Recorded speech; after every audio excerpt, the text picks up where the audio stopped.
Alase òun ni mí. Ẹ kú dédé àsìkò yìí ẹ̀yin ará mi nílé lóko jákèjádò worldwide. I am so happy. Inú mi máa ń dùn bẹ́ẹ̀ ṣe máa ń drop àwọn comments yín. Please keep it coming. So kí ni mo mú wá fún yín lénìí o? Mo padà lọ sí, àwọn ìgbà tí àwọn ìyá wa tó yẹ pé gonna those days wọ́n ní kò sí pé o fẹ́ pa ebi sùn. No. It's not in their dictionary. It was never in their dictionary. God bless our African mothers. God bless all the mothers in the world. Yes.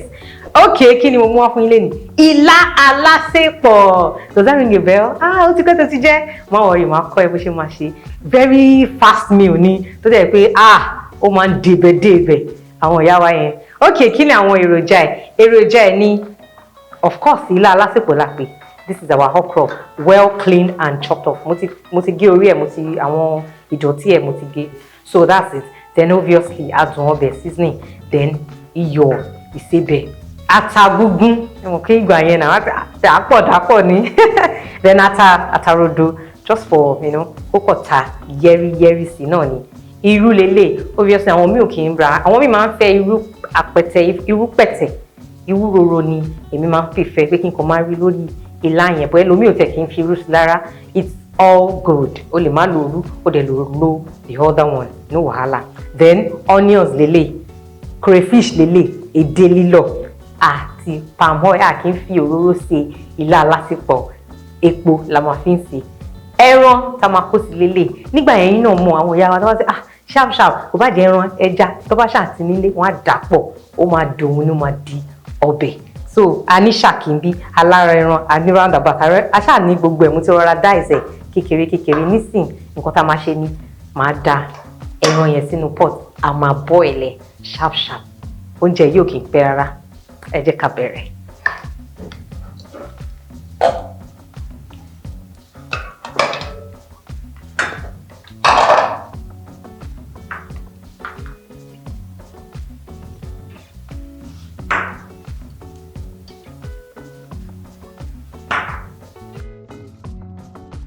Ìwọ tó bá mọ̀ mí dáadáa mọ̀ pé mo fẹ́ràn àlùbọ́sà lélẹ̀.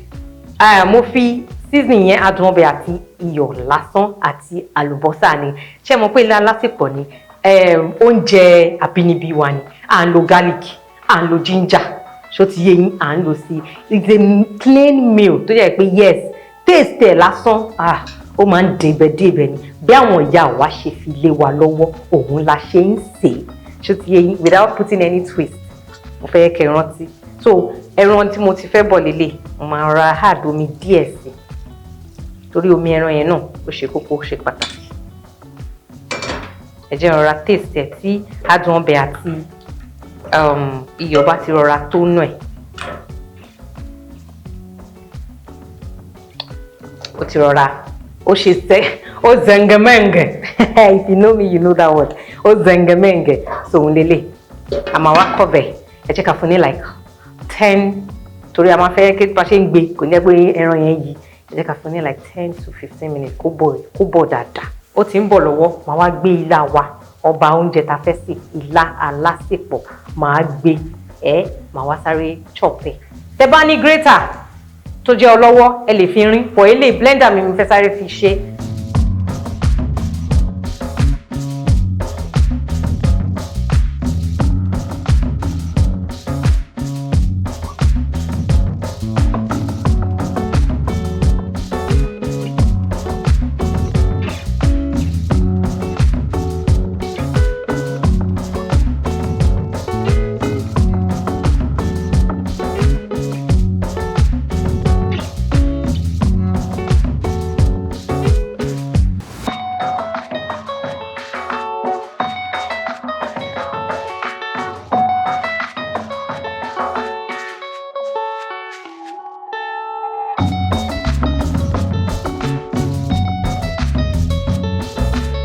So ilá tí mo grate lélẹ̀, ẹ ti rí ó yẹ kúnná sí. Tó ṣe kúnná lélẹ̀. Bí mi ṣe láìkí Ila Alasepo ṣe máa rí lélẹ̀. Bọ̀ ìwọ tó bá mọ̀ pé o láìkí Ila Alasepo ẹ tó bá ń gbé kó máa rí ilá ń bẹ́ẹ̀ kó máa jẹ lámọ̀ and all that yẹn. So bó ṣe kúnná yìí, try láti slice àwọn ilá díẹ̀ kò kàn fi ṣe topping sí tó bá ń gbé tó bá ṣe ń lọ zẹ̀rẹ̀ wà máa rí nǹkan crunch ṣó ti yé yín bọ èmi lẹ́yìn bí mò ń rí ẹran gbé jẹ ilé ìkókò máa lọ sẹ̀rẹ̀ ni ṣó ti yé yín so all well and good ẹ lè lo grater tẹ́ bá fẹ́ kó kúnná tó báyìí nǹkan tó bá ti rí ni kẹ́ ṣe.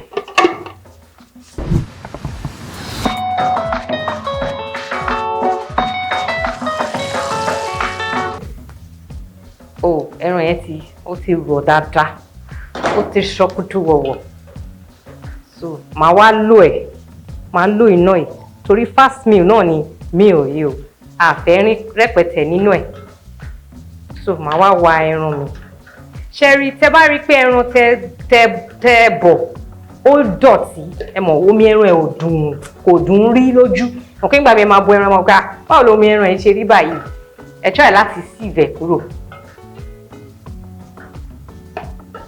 Bọ̀ǹgbà tó yẹ pé mi ò lo oríṣiríṣi nǹkan púpọ̀ sínú ẹ̀ àlùbọ́sà mi náà ló wà nínú ẹ̀ and omi ẹran yẹn òun rèé omi ẹran yẹn rèé rí pé ó mọ́ so ó kọ̀ tu ẹran díẹ̀ síta ní so pọ́ọ̀tù yìí náà ẹ ti rí ó mọ́ so tómi ẹran yẹn bá ti dọ̀tí tó ń bọ́dà ẹ sì bẹ̀ nǹkan tí ó máa wọnú ẹ̀ ń sìn ẹ jẹ́ ká hàd omi tíntín ní mọ́ tó máa lè fi ṣe ilá ẹ̀ torí ilá náà ó máa ń nídìí omi díẹ̀ láti fi gbéra láti fi ṣọ́kútù wọ̀wọ̀ so omi lélẹ̀ ń sìn máa wá da bí mo yẹ sọ fún yín sharp meal ni òun epo yẹn kò gbọ́dọ̀ ṣe kò gbọ́dọ̀ pọ̀ jù òun lélẹ̀ báyìí àdá ata gúngún wá sí wọ́n tó bá ṣe fẹ́ jẹ́ kí ata tà sí ni òun lélẹ̀ díẹ̀ torí mo sì ní rodo tí mo fẹ́ fi sí tó yẹ yín kí gbogbo ẹ máa zẹngẹmẹǹgẹ mọ́ra wọn gbogbo kíní afẹ́yẹ kó sè lọ́wọ́ kan ní so eléyìí ni kí ẹ bá ṣe ń jẹ kó má rìn yín láyà kẹkọọ má máa so irú lélẹ̀ so á dàrú sí gbogbo rí ni mo fẹ́ because mo sọ fún yín pé mo like máa rí irú lójú ilá mi. Then another thing is let me add little onions to it àti crayfish ẹ máa notice pé mi ti fi adùn ọbẹ̀ sí àti ìsebẹ̀ torí pé omi ẹran yẹn àti fi adùn ọbẹ̀ àti ìsebẹ̀ sí àti pé irú òun náà ní flavour tiẹ̀ crayfish òun náà ní flavour tiẹ̀ so tá bá lọ ń da gbogbo ẹ̀ pọ̀ sí ó lè lọ já ní báyìí mo ti add little crayfish a máa wá jẹ́ kó ṣe kí ni kó hó mọ́ra wọn bí ó mọ́ra wọn yẹn ni láti fi taste bóyá iyọ̀ ọ̀dùn ni àbí adùn ọbẹ̀ ti tó ká tó dá ilá wa sí because ilá ò gbọdọ̀ pẹ́ jù ní orí iná ṣó ti yé yín so ẹ jẹ́ kó hó díẹ̀ kí n fi yẹn clear ibi báyìí.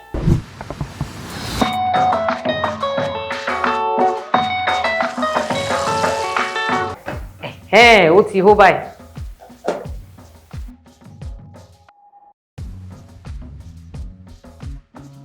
Ẹ jẹ́ kí n taste tó bá nídìí adùn ọbẹ̀ àti ìsebẹ̀. Màá ní láti fi adùn ọbẹ̀ díẹ̀ sí báyìí. Màá wá kó ẹran wa, màá kó sí. Eléyà tún lè tún gbogbo ẹ̀ ó zẹngẹmẹ́ǹgẹ̀ sí. Quantity ilá tẹ́ bá sè lẹ máa fi measure omi tẹ́ bá máa dà sí. So kò gbọ́dọ̀ ṣàn jù. Ẹ jẹ́ kó tún hó mọ́ra wọn. The longer tó bá ṣe ń infuse mọ́ra wọn ló máa ṣe ń taste well, ló máa ṣe ń taste better. So now ẹ rí kó ti hó dáadáa. Èyí ni láti now àti da ilá wa sí.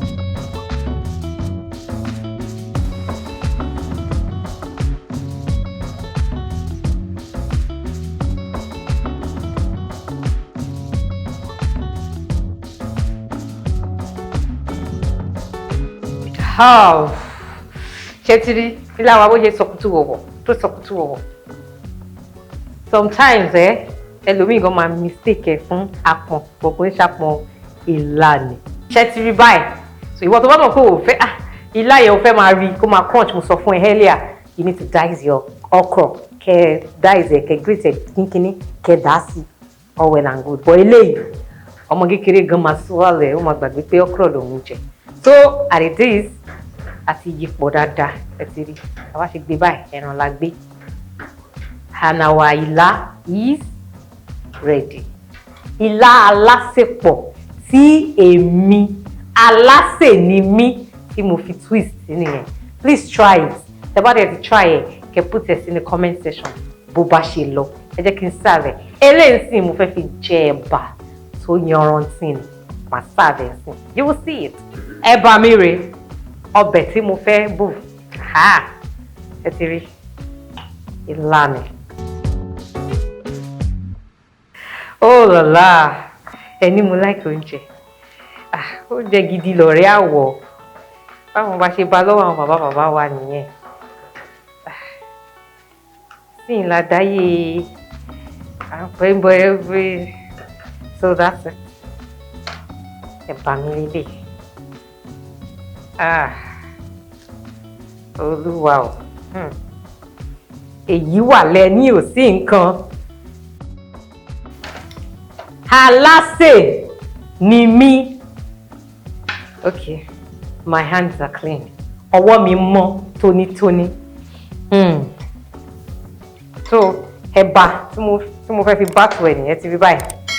Bó ṣe máa lọ tó máa ṣe gẹ́gẹ́ ni. Any swallow tẹ́ bá fẹ́ ẹ lè lo ẹ̀bà, ẹ lè lo pounded yam, ẹ lè lo sẹ̀mó, ẹ lè lo àmàlà, ẹ lè lo any swallow of your choice láti lè jẹ oúnjẹ ìbọn ẹ̀bà tó tó sẹ́ngẹ̀mẹ́ngẹ̀ lèmi fẹ́ fi marry ẹ̀ tó ti yé yín èmi ò ní fún yín jẹ báyìí o. After the show mo fẹ́ balance ti máa like máa wọ́n fà báyìí mo fẹ́ tí mo fẹ́ mo máa kó mi dáadáa òun nìyẹn. Mo lérò pé ẹ enjoy gbogbo twist tí mo fi sínú Ila Alasepo tí àwọn bàbá àti yáyáyá wa lé wa ní ọwọ́. Ẹ try láti recreate ẹ kẹ́ send ẹ sínú comment section mi. Mo nífẹ̀ẹ́ yín níbikíbi tí ẹ bá wà. Ire o.